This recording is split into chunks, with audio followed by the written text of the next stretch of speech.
1587 ഇന്നത്തെ നോർത്ത് കരോലിനയുടെ തീരത്ത് സ്ഥിരമായ ഒരു കോളനി സ്ഥാപിക്കാമെന്ന പ്രതീക്ഷയിൽ 100-ലധികം ഇംഗ്ലീഷ് കുടിയേറ്റക്കാർ റോണോക്കെ ദ്വീപിൽ എത്തി. ജോൺ വൈറ്റിന്റെ നേതൃത്വത്തിൽ സംഘം കഠിനമായ സാഹചര്യങ്ങളും കുറഞ്ഞുവരുന്ന വിതരണവും നേരിട്ടു. വൈറ്റ് സഹായത്തിനായി ഇംഗ്ലണ്ടിലേക്ക് മടങ്ങി. പക്ഷേ സ്പെയിനുമായുള്ള യുദ്ധം കാരണം അദ്ദേഹം 3 വർഷത്തേക്ക് താമസിച്ചു.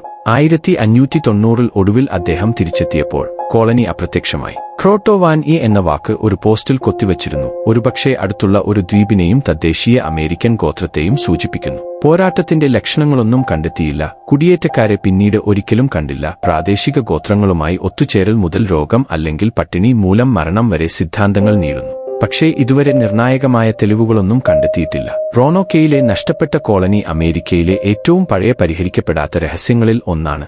ആദ്യകാല കോളനിക്കാർ നേരിട്ട വെല്ലുവിളികളുടെയും ചരിത്രം ചിലപ്പോൾ ഉത്തരം നൽകാത്ത ചോദ്യങ്ങളുടെയും ഒരു വേട്ടയാടുന്ന ഓർമ്മപ്പെടുത്തൽ.